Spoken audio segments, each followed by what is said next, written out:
El gigante de América Latina, Brasil, se encuentra sumido en una profunda crisis que afecta a toda la región y que, desde luego, preocupa al mundo. Bienvenidos a Claves, y esta es una coproducción de la televisión alemana Deutsche Welle y el Sistema Público de Radiodifusión del Estado Mexicano, SPR. Mi nombre es Gonzalo Ernesto Cáceres y en la moderación es un placer nuevamente presentarles a Nadia Jiménez del SPR. ¿Qué tal, Gonzalo? Muchísimas gracias. Si me permites, presento a nuestros invitados el día de hoy. Está con nosotros Gisbeleni Gallardo Baena. Ella es politóloga por la Universidad Nacional Autónoma de México, estratega, asesora y analista política, especialista en geopolítica, miembro del Consejo Académico del Instituto Internacional de Derechos Humanos, capítulo para las Américas, con sede en Estrasburgo y Buenos Aires. Bienvenida. Muchas gracias, un honor estar con ustedes. Gracias. Está con nosotros el doctor José Denis Espinos. Tiene las licenciaturas en Uruguay y en España, maestría en Argentina, Paraguay y Perú, tiene doctorados en Francia y en España. Ha ejercido la docencia y la investigación en prácticamente todos los países de América Latina en temas de desarrollo y economía. Es profesor titular de universidad en el Departamento de Economía Aplicada, Economía Internacional y Desarrollo en la Facultad de Ciencias Económicas y Empresariales de la Universidad Complutense de Madrid. Bienvenido. Gracias. Está con nosotros el doctor Genaro Aguilar. Él es doctor en Ciencias Económicas con postdoctorado en la Universidad de Sao Paulo. Es profesor titular de estudios de posgrado e investigación en la Escuela Superior de Economía del Politécnico Nacional, con importantes premios nacionales por sus investigaciones sobre pobreza, política social, y es autor de varios libros sobre estos temas. Muchas gracias. Está con nosotros Hernán Gómez Bruera. Él es analista político, internacionalista, especialista en América Latina. Es autor del libro Lula, el Partido de los Trabajadores y el dilema de la gobernabilidad en Brasil. Bienvenido. Un gusto. Gracias también de mi parte, es un placer tenerlos con nosotros. Y tras años de auge económico, Brasil consiguió una mejora económica para amplios sectores de su población. Sin embargo, ahora parece desplomarse el país sin freno. ¿Cómo se llegó a esta situación? ¿Por qué está Brasil sufriendo lo que sufre y quizás los pobres de la nación perdiendo las esperanzas? Lo que estamos viviendo actualmente en Brasil y que está impactando, por supuesto, a América Latina, es consecuencia del desgaste natural del régimen que viene, por supuesto, que viene desde Lula y que hereda esta Dilma Rousseff, y que pues es un desgaste político, pero también un desgaste económico. También es consecuencia de las interacciones que a nivel geopolítico se han dado, no solo a nivel regional, sino también en prácticamente todas las partes del mundo. Es decir, los precios del petróleo, por supuesto, que impactaron a la economía brasileña, y esto también vino a traer una escalada de conflictos económico-políticos que el día de hoy tienen desgastada como está la situación política y económica y social, por supuesto, en Brasil. Eso explica todo. ¿Esa es la situación de fondo del problema o son los aspectos que solamente podemos visualizar en este momento? Hay que buscar las grandes tendencias históricas. No debemos olvidarnos que el conjunto de América Latina es territorio periférico, usando el lenguaje cepalino. Es periférico en términos del sistema económico, social, político, cultural, mundial. En esa medida tiene unas estructuras condicionadas a factores externos, exógenos, a los que se suman los factores endógenos, internos, con un proceso histórico, con democracias, con dictaduras, inclusive con términos que hoy están tan de moda como el populismo. No nos olvidemos que en la década de los 30 en Brasil hubo una experiencia de populismo. Llegamos a tiempos más cercanos, post-dictadura, donde se aplican políticas neoliberales. Y esas políticas neoliberales, básicamente impulsadas desde organismos multilaterales, tipo Fondo Monetario, Banco Mundial, OCDE, etc., impulsaron unas políticas de concentración de la riqueza. Y eso fue generando conflictos sociales, etcétera, etcétera, hasta que llega un gobierno como el del PT, hace ya más de una década, donde el gasto social se fue convirtiendo en una de sus acciones prioritarias. ¿Es esta historia, es esta raíz lo que ha llevado a Brasil a la crisis? Yo creo que debemos contextualizar la situación actual de Brasil como el fracaso del éxito de las políticas públicas que se emprendieron por lo menos en los últimos 13 años. Es decir, hubo un cambio en las políticas públicas que condujo al fortalecimiento del sistema de protección social brasileño, que benefició a millones de brasileños que estaban en situación de extrema pobreza, que pasaron a formar parte de lo que hoy es la clase media, pero simultáneamente hubo un descuido de la clase media tradicional en Brasil. Es decir, recursos que el gobierno brasileño tenía históricamente asignados a programas de apoyo a la clase media, como créditos, por ejemplo, para pequeñas y medianas empresas, se dejaron de gastar en la clase media para conducirlos hacia la clase más pobre de Brasil. Eso generó el caldo de cultivo necesario para la explosión de la crisis política que se tiene hoy en día. Y yo diría que la crisis económica actual es resultado de la crisis política, no al revés. Con esta serie de tendencias tendríamos que pensar, Hernán, que Brasil está destinado a seguir así. Yo tengo una opinión algo distinta. Yo creo que los factores internacionales y geopolíticos, el tema de la política social, el comportamiento del capital financiero internacional, todo eso son condimentos, digamos, pero no es lo que explica esta crisis. El principal factor y el principal problema por el que está atravesando Brasil es una crisis política, que tiene que ver con la disfuncionalidad de un sistema político que fue hecho desde la Constitución del 88, que fue hecho mal, que es un sistema que no permite la gobernabilidad, donde hay 30 partidos representados en el Congreso, donde ninguno puede formar mayoría, donde no existe un régimen, por ejemplo, digamos, como que le dé gobernabilidad al país, como podría ser un régimen parlamentario que permitiría acuerdos. Entonces es todo un sistema disfuncional que genera, que incentiva la corrupción y que hace que el país sea ingobernable si no es a través de acuerdos corruptos entre las élites. Lo que pasa es que se construyó en los últimos años una narrativa de que Brasil estaba prácticamente posicionado en la órbita del primer mundo.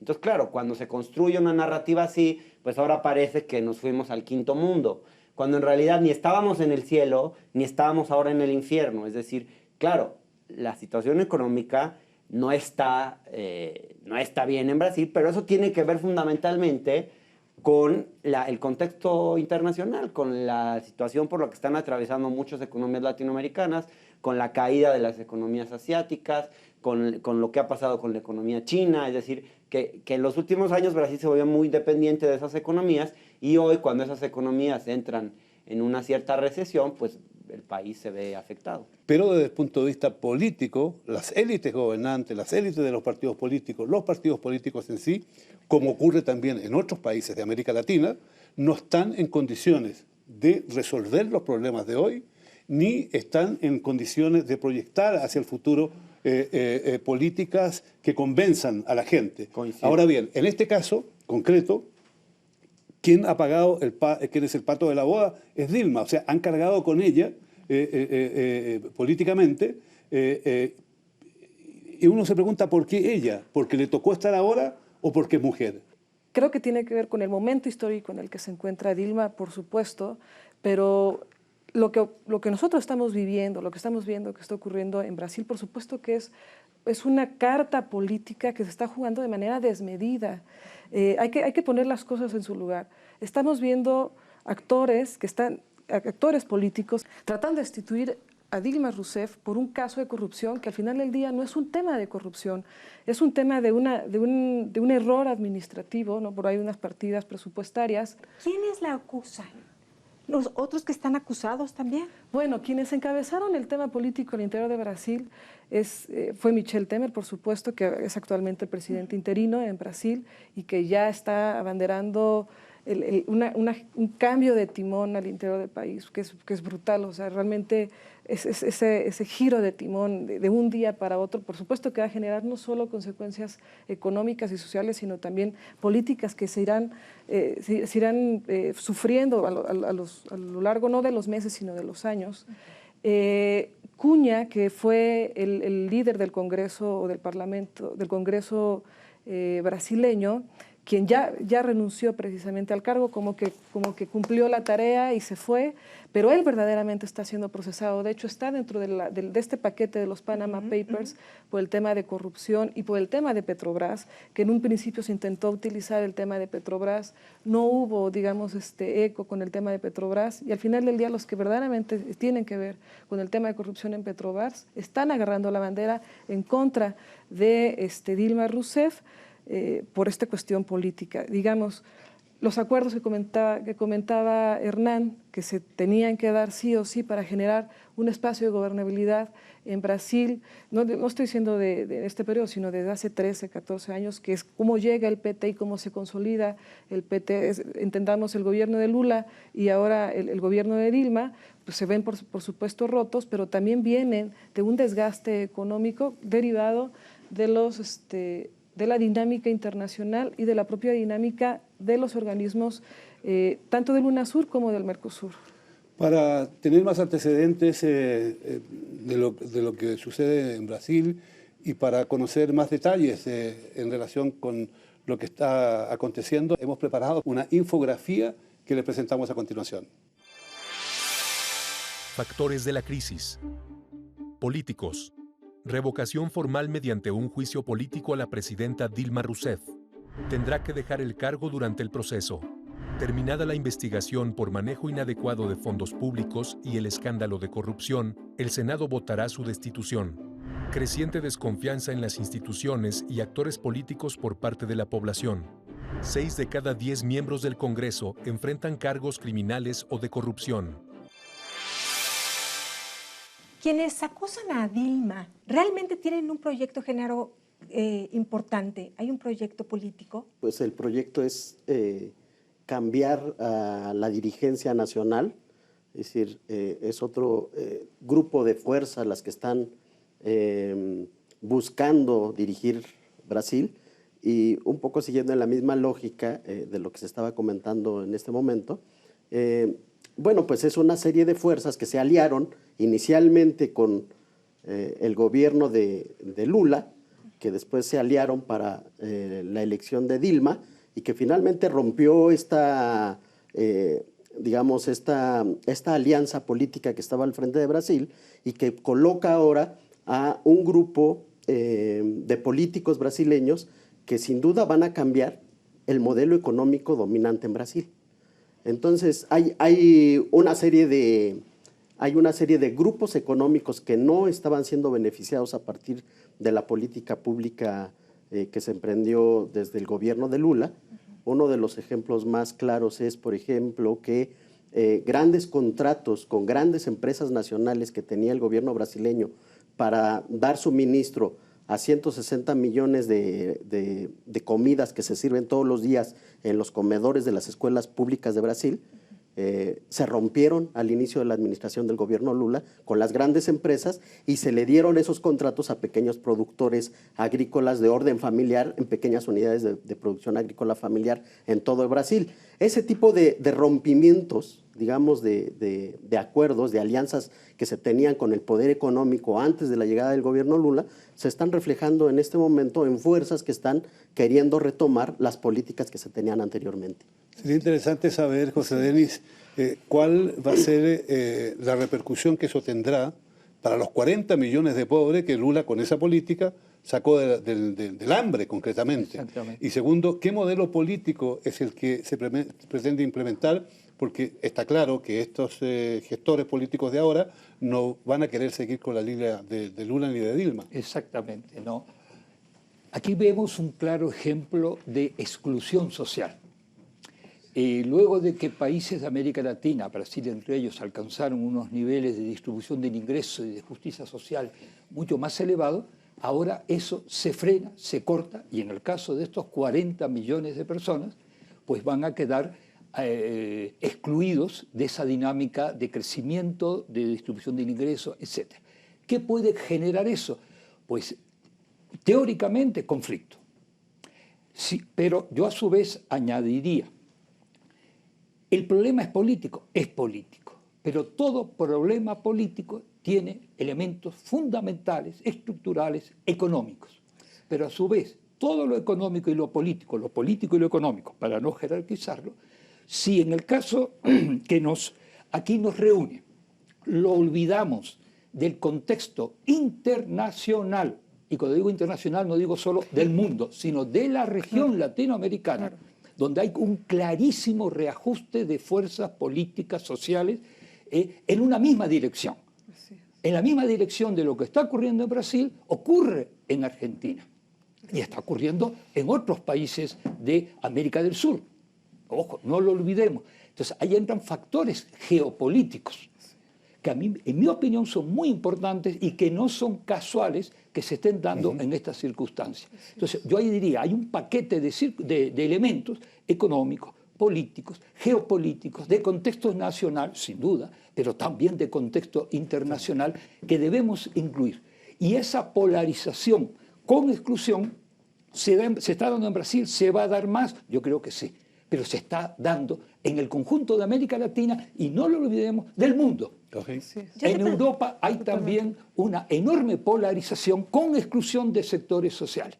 Hernán, ¿quiere decir entonces de que hay una especie de maniobra internacional para frenar los procesos que han tenido lugar en América Latina y también en Brasil para mejorar la condición de los pobres? No, yo creo que, bueno, evidentemente hay sectores que muchas de las cosas que se han hecho en América Latina en los últimos años no lo ven con buenos ojos ni están muy conforme con eso y ha afectado intereses, ciertamente.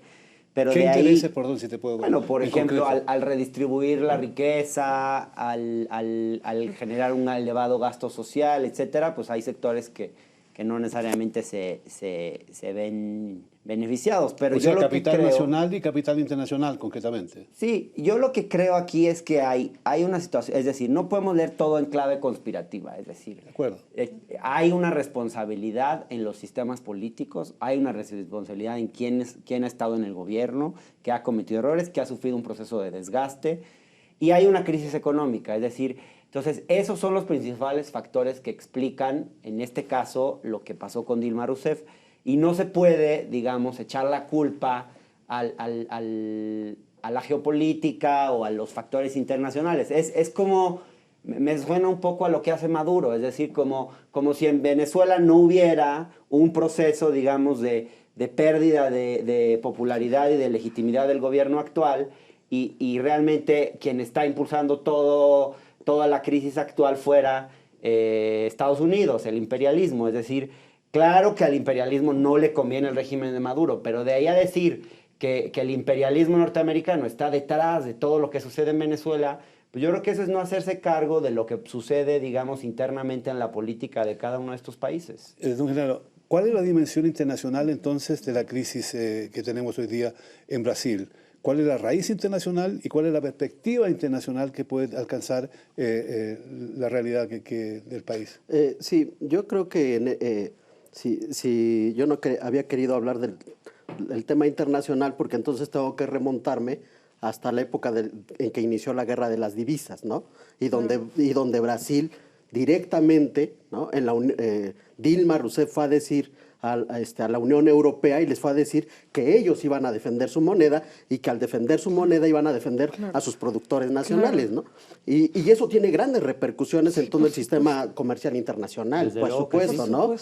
Pero un poco quizás pensando en las causas internas, había que también reubicar, decía yo, todos los movimientos estructurales que hubo a lo largo del tiempo.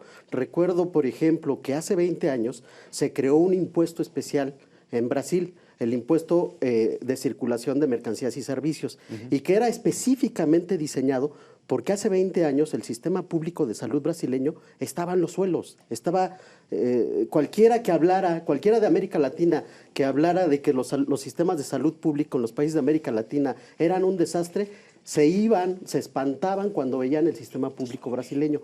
Ese impuesto especial fue diseñado para extraer parte del excedente directamente de la oligarquía financiera brasileña y financiar un sistema público de salud que hoy es uno de los mejores de América Latina. Entonces, esas cuestiones internas, y allí estaría yo de acuerdo con Hernán, hay factores internos, pero hay que medir qué factores internos, en qué sentido están actuando esos factores internos que están provocando la crisis política y económica actual en Brasil. Es un Yo creo que hoy gravísimo error. el gobierno de Temer básicamente lo que está haciendo es, primero es una clase política corrupta que para salvarse el pellejo decidió que Dilma Rousseff pagara los costos de una corrupción que no se ha probado que ella cometió, porque los cargos que le hacen no son por corrupción, son minucias administrativas. Pero por otro lado hay también un proceso de, digamos, ciertamente hay un nuevo gobierno de corte claramente ideológico de derecha, con todo un programa de ajuste y con un interés por recortar recursos destinados a la política social y promover otro arreglo económico y político en el país. Es decir, Temer no se ha esperado siquiera a que termine el proceso que se termine de juzgar a Dilma Rousseff y ya está impulsando políticas de corte totalmente distintas a las que se han venido impulsando en Brasil en los últimos 12 años. Doctor, ¿es momento de que México se vea en el espejo de Brasil? ¿Qué tiene que aprender de ello? Es una excelente pregunta, pero no sé si sería capaz de contestarla en un minuto o en menos. Yo creo que siempre es bueno aprender de las experiencias ajenas, pero creo que hay diferencias muy notables entre Brasil y México, sobre todo en este caso, ya que se ha hablado tanto del sistema político, por ejemplo. Pero no nos olvidemos que si uno viene hablando de Brasil y el peso de factores externos, en un mundo que no nos olvidemos está globalizado y donde casi lo nacional y lo internacional ocupan espacios compartidos, México tiene una gran frontera con Estados Unidos y para Estados Unidos México es también un problema de seguridad nacional de Estados Unidos. Entonces, en esa medida yo diría hay elementos a tomar en cuenta, pero también creo que hay especificidades muy notables entre México y Brasil. Yo no veo, es verdad, no soy mexicano, no conozco México con suficiente conocimiento, pero yo no veo que se pueda dar en el México actual una situación similar a la que está viviendo en este momento Brasil. Habría que agregar ahora que la situación de Brasil, desde el punto de vista de la desconfianza en la clase política, de un problema internacional derivado de los commodities y derivado también de una economía que sufre los latigazos que da la economía mundial en este momento y todas las movidas internacionales. Y que además de eso está repercutiendo en el sentido de que en gran parte de la región como que empieza a crecer una necesidad de un cambio, de una transformación, de manera de que manden los que tienen que mandar, la forma tradicional. Es decir, los que tienen que mandar y han mandado siempre son los que han trabajado para el capital nacional y para el capital internacional en un cuadro de bastante crisis y de bastante dificultad económica que seguramente no se va a solucionar con un cambio político. ¿Es posible que esto tenga una repercusión mayor, que empecemos a ver una transformación política más profunda en la región? El año pasado se dio a conocer un libro sobre el capitalismo en nuestros días, que ha sido muy influyente y que básicamente propone gravar a los estratos más ricos de la población en todos los países del mundo. Políticas de este tipo se han venido revirtiendo, es decir, a partir del año 2007 que estalla la crisis económica financiera internacional, se ha venido revirtiendo políticas de corte neoliberal y se han venido aplicando otro tipo de políticas y parece como si este tipo de políticas liberales del mundo que están saliendo del mundo desarrollado estuviesen buscando refugio en América Latina y para instaurarse nuevamente y para fortalecerse, ya que, y ahí viene, por ahí viene la recesión ya en unos cuantos meses no nos va a ser extraño ver que viene una recesión fuerte en Japón. Y entonces estas políticas internacionales buscan acomodo. Cuando hablamos de políticas económicas internacionales que buscan acomodo, obviamente estamos hablando de intereses económicos que están buscando acomodo en toda la región latinoamericana, y por eso están reproduciéndose este tipo de fenómenos también, no solo en Brasil, es decir, en diferentes partes de América Latina.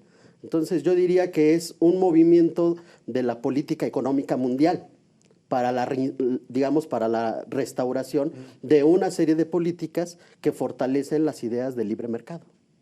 Ideas de libre mercado, y quienes más fuerza le dieron a las ideas del libre mercado en extremo, el modelo neoliberal, fueron los militares. ¿Cuál es el papel de los militares, tú que conoces ese sector bastante bien, en medio de esta situación? ¿Vamos a volver a los golpes de Estado en algunos lugares si es necesario, porque lo estiman algunos señores que se consideran que deben dirigir el mundo? Bueno, el tema de los militares, particularmente cómo se encuentra la situación en Latinoamérica, está bajo el ojo de la lupa.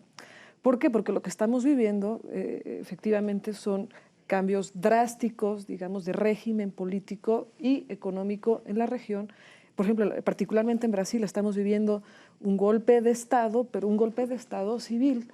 Es decir, no es a través de las Fuerzas Armadas, sino es a través de mecanismos políticos que la disidencia o la oposición están utilizando para destituir a los regímenes que están en el gobierno. Por ejemplo, es muy distinto analizar el caso en cuanto a los militares al interior de Brasil. ¿Por qué? Porque aparentemente hay un acuerdo entre el Ejecutivo y los militares, vaya, a lo que podríamos analizar en el caso de los militares en Venezuela, ¿no? Porque ahí las circunstancias son totalmente distintas. Y, por ejemplo, dentro de este bloque sería muy distinto el caso de los militares al interior de Argentina, que también está viviendo una turbulencia y un cambio político brutal al interior, donde aparentemente los militares están siendo totalmente pues fríos o aislados, no tienen realmente mayor participación. Yo recuerdo, estuve hace 2 meses en Brasil, 3 meses en Brasil, y me tocó vivir una cosa muy particular.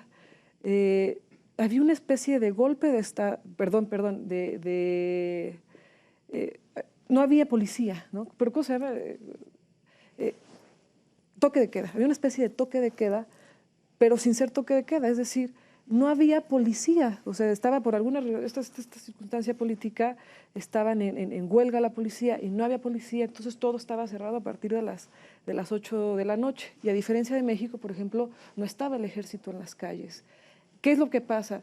Los mensajes que da también los militares o que da el ejército, dependiendo en cada país, bajo estas circunstancias, si sacas al ejército a las calles o los metes o los tienes encuartelado, tienen también que ver mucha trascendencia política. Pero yo creo que los militares no son el tema hoy en América Latina. Es decir, quizás en Venezuela, pero hay una normalización democrática en la región. Yo creo que hay que asumir que la hay. Yo no estoy de acuerdo en que se pueda hablar de un golpe de Estado en Brasil. A mí me parece que es un golpe de Estado quizás hay civil. una ruptura del orden institucional y legal.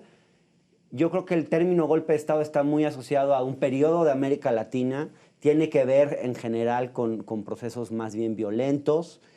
La Constitución brasileña, de una u otra forma, es bastante ambigua en lo que al impeachment se refiere, como para que lo que se hizo con Dilma Rousseff parezca legal. Es decir, por eso creo que no va a tener mayor trascendencia. Por eso tampoco la OEA ha tenido un golpe de Estado, porque pretende ser un proceso legal y no yo lo que creo es que hay un proceso en América Latina donde, digamos, de normalización democrática, donde hubo una década y media de gobiernos de izquierda. Ahora vienen los gobiernos de derecha, que mucho tiene que ver con que hay una crisis económica, pero estos gobiernos de izquierda que hoy se van y que lograron transformaciones importantes en América Latina, ya regresarán. O sea, quitémonos de esta idea de que si alguien se va del poder es porque es una conspiración internacional, o es porque es un golpe de Estado, o es porque... Pues no, o sea, digo, lo que se hizo en Brasil no es idóneo, no es lo más democrático del mundo. Yo creo que es un retroceso democrático, pero de ahí hablar de un golpe de Estado creo que es exagerar un poco las cosas. ¿No hay riesgos de revueltas sociales? ¿Ya está en las revueltas sociales? Yo creo que no, porque Brasil, el movimiento social fue muy fuerte en los años finales de los años 70, principios de los 80. Hoy el movimiento social más fuerte en Brasil, nos guste o no, es el que está en contra del gobierno de Dilma Rousseff y es el que tiene el poder de las calles y son los que han sido más numerosos y han logrado sacar a más gente a la calle a favor de la salida del gobierno de Dilma Rousseff. Tristemente, me gustaría poder decir lo contrario, los movimientos sociales de izquierda no tienen la fuerza que tuvieron en otras épocas. Entonces, yo no creo que el movimiento social logre reinstaurar a Dilma Rousseff ni al PT en el gobierno en un corto periodo de tiempo. Sería interesante, sí, tener claro cómo ven ustedes, doctor Genaro, este proceso social que ha tenido lugar en América Latina, que ha permitido una serie de avances en prácticamente todos los países. Si esto que viene, si es que viene, gobiernos de derecha, como decía recién Hernán, y los sistemas políticos continúan funcionando, ¿qué va a pasar con esas reformas sociales? ¿Cuál es su pronóstico? ¿Cree que se van a mantener o la tendencia será a eliminarlas? Bueno, hay una gran parte de esas reformas sociales que dependen de la estructura del gasto del gobierno, de los presupuestos anuales o multianuales en algunos casos. Pero algunas cuestiones que fueron establecidas en Brasil, que ya quedaron institucionalizadas a través de ciertas leyes, es imposible que se reviertan. Por ejemplo, en el año justo antes de como el SUS, el Sistema Único de Salud, que es una conquista que no fue del PT, que fue anterior al PT. Así es. De hecho, está plasmado desde la Constitución del 88. Claro. Y se empezó a cristalizar en la época de Fernando Enrique Cardoso, ¿no? Pero, por ejemplo, recientemente y antes de las manifestaciones del año 2013, donde fundamentalmente los que se manifestaron fueron estudiantes, hijos de de personas de clase media de Brasil, lo que estuvo antes de esas manifestaciones fue el establecimiento de una ley en Brasil que establece que el 50% de los lugares en las universidades son para pobres y negros. Así, literalmente. De tal forma que si mi hijo, yo que soy de la clase media, obtiene 9 de calificación en el examen de admisión, ya no le toca lugar en la universidad pública, porque hay un pobre que obtuvo 5 de calificación y sí tiene derecho por ley a ese lugar en la universidad. Entonces, este tipo de reformas que se establecieron o en la Constitución o a través de leyes específicas de protección de derechos sociales, esos no se pueden revertir. Pero sí se van a revertir otro tipo de programas sociales que dependen más bien de los presupuestos anuales, como es, por ejemplo, el caso del programa Bolsa Familia, que beneficia pues, a más de 15 millones de familias en Brasil y así sucesivamente. Ahora, yo no sé qué tanto van a recortar Bolsa Familia porque sería tirarse un tiro en el pie, es decir, eso sí puede generar inestabilidad social, es decir, la gente que ya accedió a un cierto nivel básico y tiene ciertos derechos fundamentales garantizados, que de repente conculques esos derechos, creo que sería un poco suicida. O sea, van a recortar recursos en política social, quizás no siga creciendo Bolsa Familia como lo ha hecho año con año, pero de ahí a pensar que van a acabar con Bolsa Familia, como decía el gobierno de Rousseff sobre Temer, pues creo que es una exageración, no va a ser así, o sea, serían muy creo que tontos tampoco creo que va a acabar. Hay un tema que lo tocamos de paso, pero creo que sería necesario volver a insistir en él, y tiene que ver un poco con mirar cómo se inserta este problema y en general la situación latinoamericana en el desequilibrio de las fuerzas mundiales, en la así llamada Guerra Fría de la cual tú nos hablaste.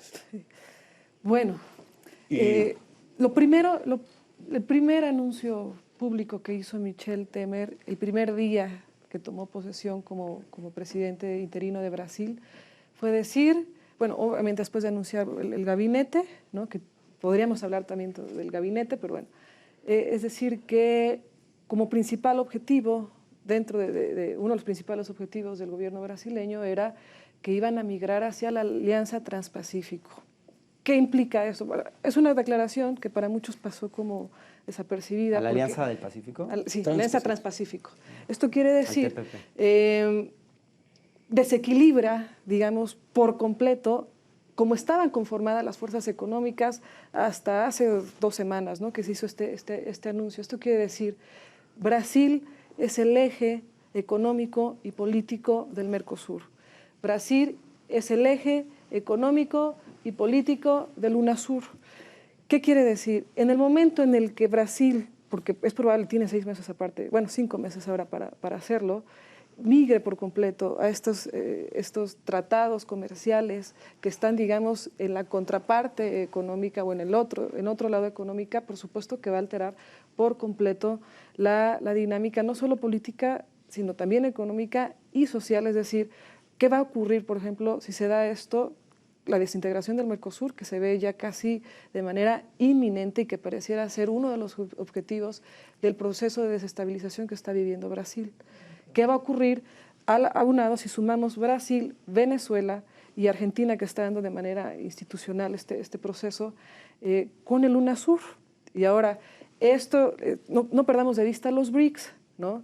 Porque Brasil era, era la base de los BRICS, no solo económica, sino también energética, ¿no?, y social de los BRICS. ¿Qué va a pasar con los BRICS? Ahora que giras al Transpacífico, desaparecen los BRICS. Perdón, es que creo que hay una mala interpretación, porque no es girar al Transpacífico. Es decir, el Mercosur viene siendo cuestionado desde hace tiempo por la oposición brasileña, porque lo ven como una cosa inútil. El Mercosur está bastante moribundo, es decir, no es que estaba en su mejor momento. Y lo que ha anunciado el nuevo gobierno es que, además del Mercosur, piensa entrar a la Alianza Transpacífico, pero no es que va a dejar al UNASUR y al Mercosur irse. Además del Mercosur. No, dijo, vamos a entrar, pero no es necesariamente una cosa por otra. De manera pragmática. Y sí, lo de los BRICS, sí, o sea, de manera pragmática, puede ser que pierdan peso, pero pragmática, tampoco es abandonar el bloque de los BRICS que ha venido celebrando cumbres, etcétera. Son otros énfasis. ¿Puedo decir una cosita previa? Sí, no, lo rompo pequeñito. Diferenciamos Alianza del Pacífico del Tratado Transpacífico. Y comparemos, en tal caso, el Tratado Transpacífico con el Tratado Transatlántico. La suma de los dos excluye a China y a Rusia. Claro. Porque a efectos geopolíticos vemos justamente 2 grandes tratados simultáneos con características muy en común y donde están excluidos precisamente todos los países BRICS. Okay. Sí. Incluido Chile. Vamos a empezar. Entonces, quiere decir que América Latina está inmersa en un proceso político que, al parecer, es materia de conocimiento de algunos exquisitos, pero no de la masa. Vale decir, estamos viviendo un proceso que lo vemos cruzar todos los días por la calle, pero que no sabemos cómo va a terminar. ¿Cómo se va a resolver esta incógnita en definitiva? Claro, perfecto. Yo diría aquí, diferenciemos el tratado la Alianza del Pacífico, que integra México, Colombia, Perú, Chile, desde el lado latinoamericano, del Tratado Transpacífico, que integran estos países y países asiáticos. Importante. Todo ello dentro de con la presencia importantísima de Estados Unidos de América. Simultáneamente se está negociando, y el gobierno de Obama quiere firmarlo antes que Obama deje de ser el presidente, el Tratado Transatlántico, que el título exacto es de comercio e inversión entre Estados Unidos y la Unión Europea. ¿Qué tienen en común ambos tratados, el transatlántico y el transpacífico? Que en ambos está Estados Unidos y que en ambos están excluidos los BRICS. Fundamentalmente China, por su enorme importancia actual, y Rusia. A mí me parece un elemento clave para inscribirlo dentro de la situación que veníamos charlando sobre Brasil, digamos. Punto. Simultáneamente, si uno le suma, hay un tratado entre Canadá y la Unión Europea, lo que cerramos todo un espacio mundial. ¿Cómo están reaccionando ante eso los países BRICS? Que el único, digamos, que latinoamericano es Brasil, la B inicial de la sigla. Pues están reaccionando, construyendo contradiscursos. Los chinos, la famosa ruta de la seda, que incluye Asia, África, Cercano Oriente y Europa, Así es. excluyendo a Estados Unidos. Interesante. Vale decir, se está produciendo en el mundo una reorientación, Así es. estamos asistiendo Así es. a un cambio que va más allá de una simple transformación política Exacto. y económica en Brasil. Estamos frente a un cambio que va a tener consecuencias positivas, ¿crees tú, para la mayoría de los latinoamericanos? ¿O será más bien No soy tan optimista. motivo? Yo creo que no se debe perder, yo creo que es muy importante no perder de vista los elementos internos que dan origen a la crisis económica y política brasileña, pero también creo que es muy importante ver cuál es el contexto internacional en que se está insertando esa crisis. Y sí considero que hay una suerte de reordenamiento de las fuerzas económicas mundiales, donde evidentemente lo que se está buscando es la reversión de una serie de políticas en favor de los más pobres que se habían venido implementando en casi todos los países de América Latina, con contadas excepciones, ¿no? Y así llegamos al final del programa. Indudablemente nos encontramos frente a un cuadro de cambios en la región. Estamos asistiendo a un proceso de transformaciones quizás bastante profundas y no sabemos exactamente a quiénes va a golpear y a quiénes va a beneficiar. Pero ya sabemos los latinoamericanos que cuando se producen cambios de este tipo, lo más probable es que los pobres sean los que paguen las consecuencias. Esperemos que no. Gracias por acompañarnos, gracias por estar con nosotros.